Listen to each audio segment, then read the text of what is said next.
nggak boleh malu. Lima. Ya, ini anak 6. Saya adalah seorang guru. Saya mengajar di sebuah sekolah dasar yang jaraknya hanya beberapa langkah saja dari rumah. Di sekolah ini, jam belajar siswa terbagi menjadi 2. Dan saya sengaja memilih mengajar siswa kelas 4 yang setiap hari memulai kegiatan belajar di siang hari. Bagi saya, mengabdi sebagai tenaga pendidik merupakan sebuah panggilan jiwa. Namun terkadang saya merasa ada sesuatu yang mengganjal di hati. Sebab saya memiliki latar belakang pendidikan luar biasa, yang tentu saja tidak bisa saya aplikasikan secara maksimal saat mengajar murid-murid di sekolah umum. Tidak memiliki 2 faktor. Habis itu apa tadi pengertiannya belahan prima? Hal inilah yang bertahun-tahun lalu sempat mengusik hati kecil saya. Hingga akhirnya saya memantapkan hati untuk mewujudkan keinginan yang telah lama saya pendam.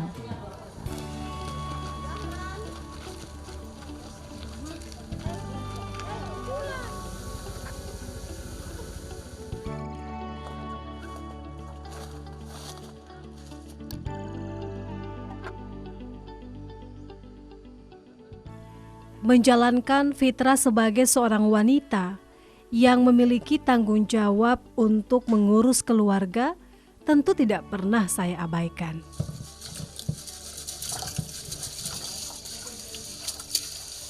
Sebab dari merekalah dukungan terbesar saya dapatkan.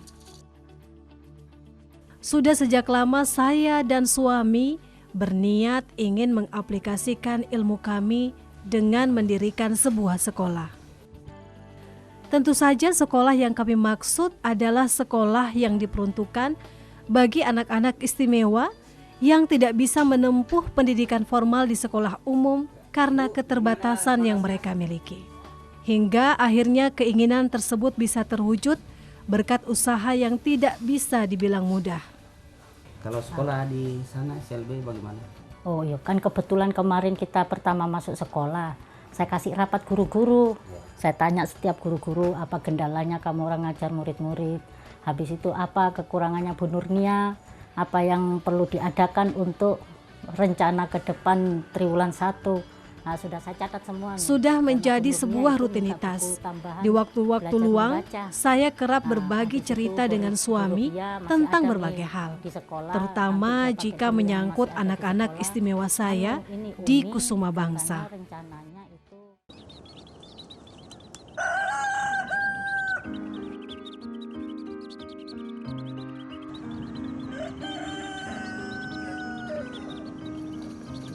Pagi ini, saya, para guru, dan anak-anak akan melakukan kegiatan senam bersama.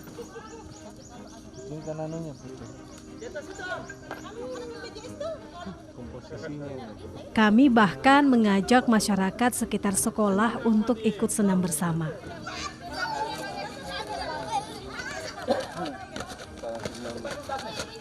Tujuannya agar masyarakat sekitar sekolah bisa lebih paham tentang pentingnya pendidikan bagi anak-anak berkebutuhan khusus. Selain itu, agar masyarakat bisa melihat bahwa anak-anak berkebutuhan khusus mampu beradaptasi di tengah-tengah mereka, dengan harapan stigma tentang anak-anak disabilitas yang hanya menjadi beban dan ancaman bagi masyarakat itu bisa berubah.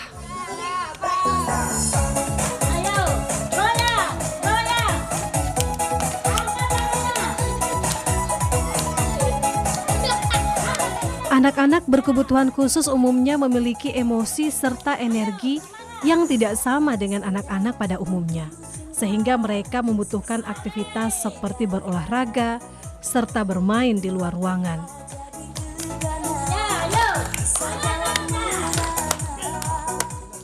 Ayo Anggi atur anak-anak, bantu atur anak-anak berbaris untuk ambil makanannya. Nah, biasanya setiap selesai berolahraga, kami melakukan kegiatan makan bersama. Ya, makan di kelas. Ya, ini Regina. Ya. Sabar. Buang apa namanya? Buang rezeki. Makanya kalian harus sekolah supaya bisa. Kegiatan ini menjadi agenda yang paling dinantikan.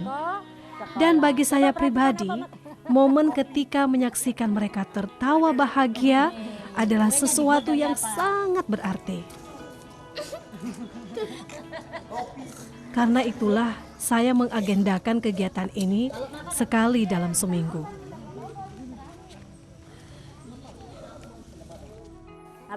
Sekolah yang saya bangun dengan niat yang tulus dari hati diwujudkan dengan kerja keras selama bertahun-tahun, serta dengan iringan doa yang tidak pernah putus. SLB Kusuma Bangsa telah menjadi rumah kedua bagi saya.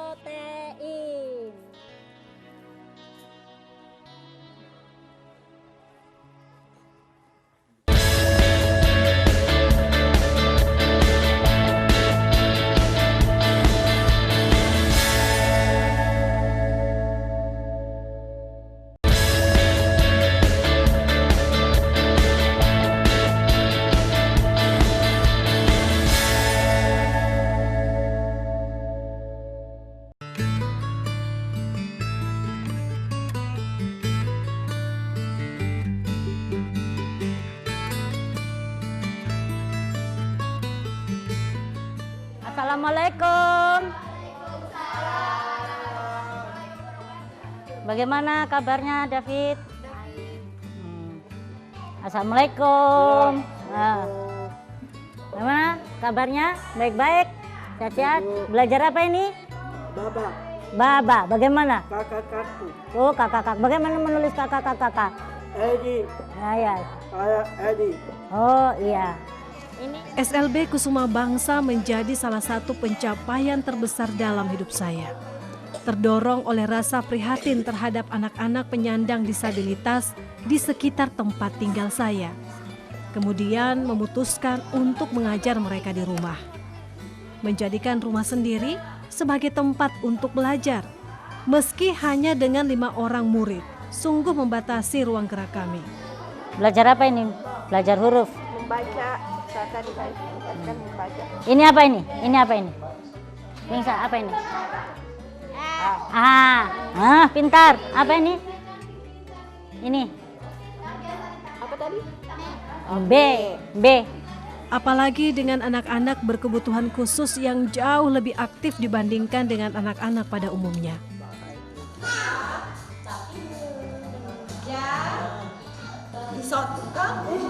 Tampil, iya, mama, bapakmu lihat bapakmu toh, iya.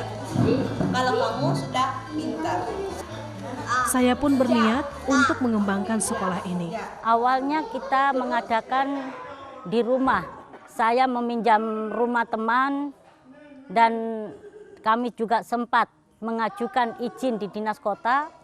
Setelah ditinjau, ternyata tidak memenuhi syarat karena kendala karena lahan. Seharusnya untuk mendirikan sekolah itu minimal luas lahan itu 2.000 meter persegi.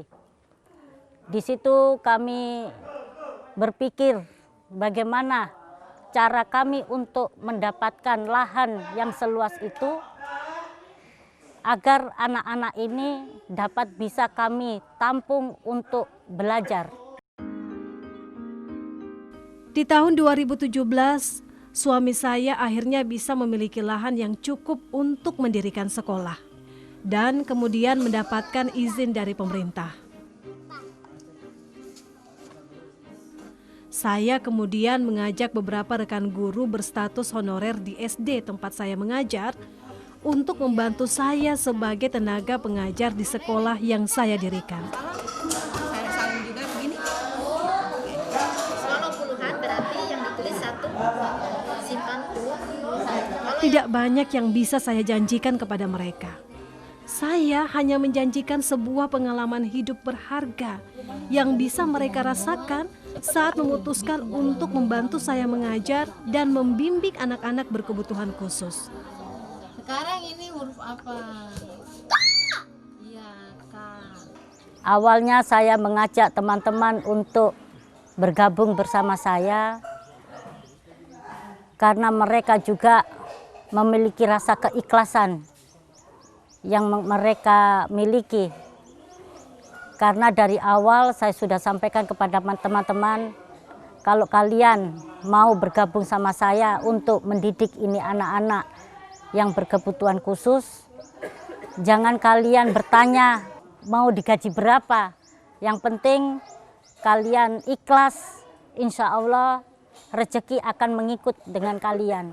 Syukur alhamdulillah, awal dari kami mendirikan sekolah ada beberapa guru yang mau mengikut sama kami, dan alhamdulillah juga sudah ada beberapa guru yang pernah ikut kami itu sudah diangkat menjadi PNS.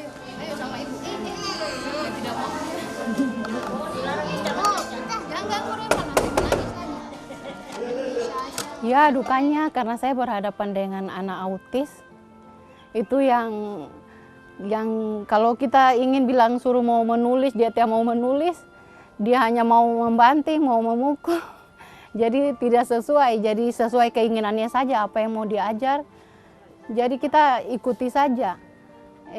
Dukanya itu pergi pulang baku tarik-tarik dengan murid. Tapi ya alhamdulillah kita syukuri saja karena namanya kita kayak membantu juga anak-anak yang berkebutuhan khusus. Ini Caca. Ini kasih tinggi, ini kasih tinggi. Saya bertahan karena tidak tahu, rasa rindu saja terhadap anak mungkin. Kalau gajinya sama harga ojek pergi saja, tapi bukan itunya yang dicari.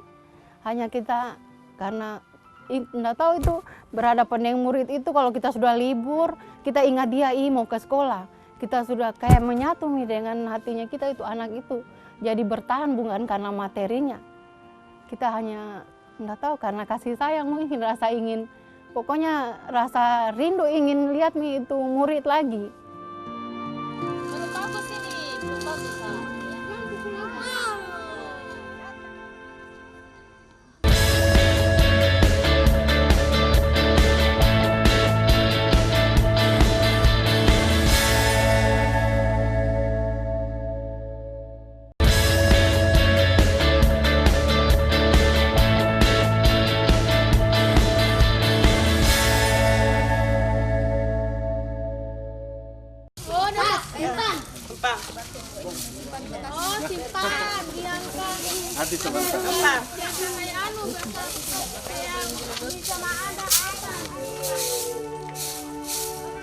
Tanahnya dia sudah berbatu, ini harus diganti. Seiring berjalannya waktu, saya merasa terpanggil untuk mengumpulkan lebih banyak lagi anak-anak disabilitas di lingkungan sekitar Kecamatan Puasia. Sebagian besar dari mereka bahkan belum pernah bersekolah karena keterbatasan ekonomi, atau putus sekolah karena keterbatasan fisik yang membuat mereka sulit beradaptasi di sekolah umum. Apa bisa?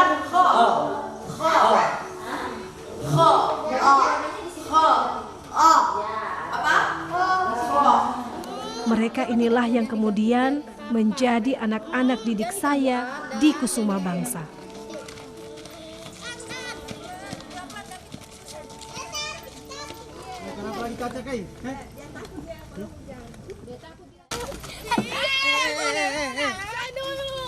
Sabar dulu, dia dulu kasihan.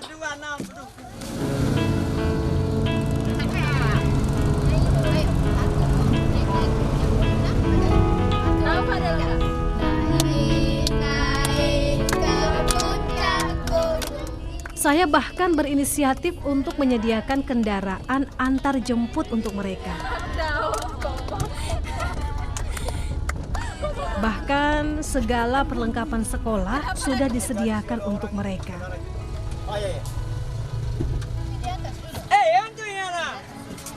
Agar para orang tua tidak terbebani dengan segala keperluan sekolah, termasuk fasilitas antar jemput bagi semua siswa tanpa terkecuali.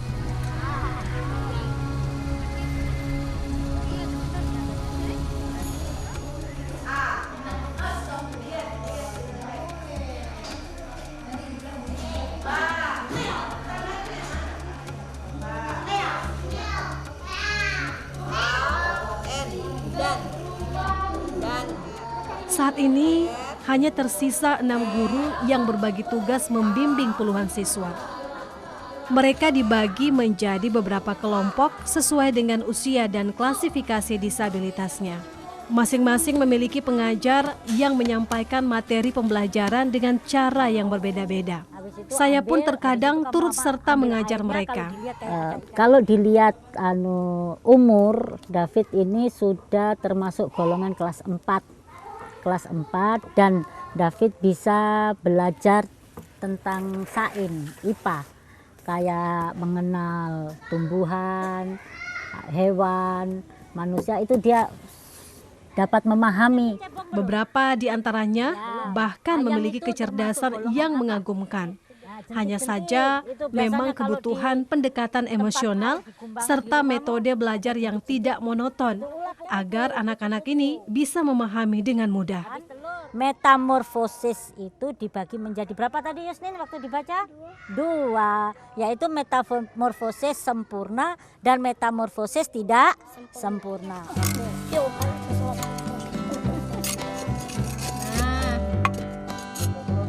Sama saja. Gak apa-apa itu. Terkadang kami memberi materi pelajaran di luar kelas untuk membantu mereka agar merasa lebih nyaman.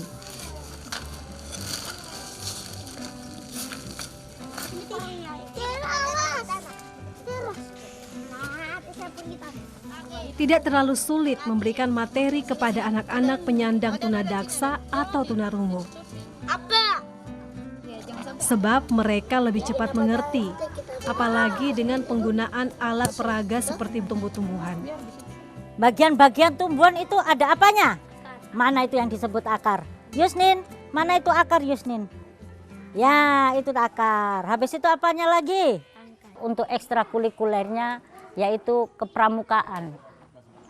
Bersama keterampilannya kami laksanakan di setiap hari Sabtu untuk kegiatan kepramukaan dengan keterampilan.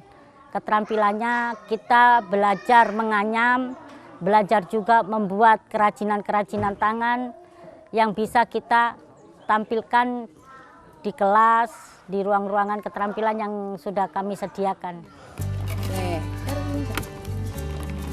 Ya, sudah. Atau doang. Tarik enggak? Ya, belakang sini. Jadi ini harus ditarik. Ya, gitu. Selain memberikan pelajaran berupa materi, anak-anak ini juga dibekali dengan keterampilan. Salah satunya adalah keterampilan menganyam. Agar anak-anak di SLB Kusuma Bangsa bisa memanfaatkannya untuk melatih saraf motorik mereka. Ini luar, dalam. Udah itu ini lu. Selain itu, kegiatan menganyam ini juga bisa melatih konsentrasi sehingga anak-anak bisa berlatih untuk lebih fokus.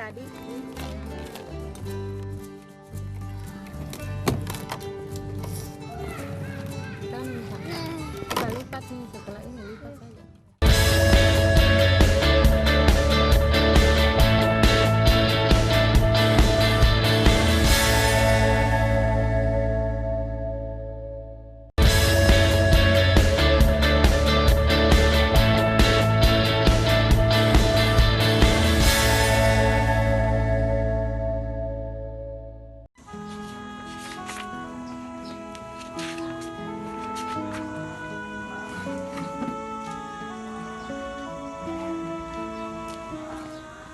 Menghabiskan sebagian besar waktu untuk mengurus anak-anak di SLB Kusuma Bangsa membuat saya terkadang merasa khawatir pada anak-anak saya di rumah.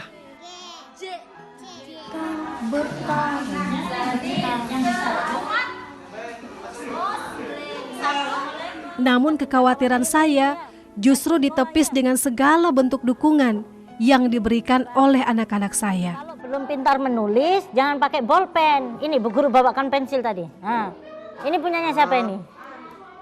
Nah. Putri kandung saya bahkan memberikan dukungan yang begitu nyata kepada saya dengan turut serta mengabdikan diri sebagai guru di SLB Kusuma Bangsa. Saya lihat itu motivasi dari mereka itu lebih mengistimewakan anak didiknya yang di sana, rumahnya yang di sana. Kalau ada rezeki, ada apa, saya suka bilang, "Mak, ayo Mi kita perbaiki dapur. Biar kita plastika, kita apakah, apa jawabannya Bu?" Dia bilang, "Nggak usah Mi, nanti anak-anakku saja yang perbaiki rumahku." Jadi pokoknya kalau ada rezeki yang kurang di sekolah sana apa, kurang muridnya apa. Intinya rumah kita ini hanya sebagai tempat singgah saja. Iya Bu, dia lebih ibu bapak saya itu lebih mengistimewakan rumahnya yang di sana. Kalau siswanya sudah 1 minggu itu ndak datang sekolah, dia cari ke rumahnya. Kenapa ini anak ndak sekolah? Dipanggil lagi sekolah. Kalau orang tuanya alasan, Bu, ndak ada ininya, ndak ada alatnya, dicarikan lagi supaya dia mau sekolah. Kalau didapat di jalan dia memulung, dipanggil lagi, ayo sekolah lagi. Jadi anak-anak itu terbiasa mau sekolah gitu.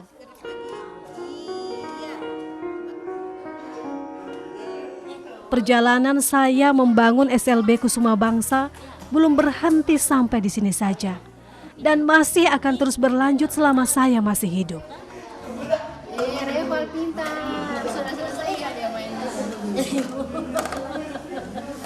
Dulu saya memilih sekolah guru pendidikan khusus. Saya menginginkan anak-anak yang mengalami kekurangan itu dapat diterima masyarakat agar mereka mengetahui bahwa anak-anak yang disabilitas ini ternyata masih berguna apabila kita mengajar. Dan niat saya ikhlas dan tulus, dan saya inginkan bahwa setelah mereka kembali ke masyarakat, mereka dapat diterima oleh masyarakat di sekitarnya.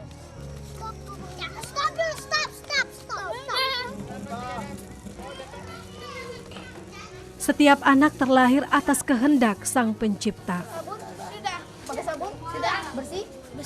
Begitu pula anak-anak saya di SLB Kusuma Bangsa. Mereka lahir ke dunia dalam keadaan suci tanpa dosa. Mereka bukan beban, bukan pula aib. Kita tidak punya hak untuk membunuh mimpi mereka, apalagi menutup kesempatan mereka untuk meraih masa depan yang lebih baik.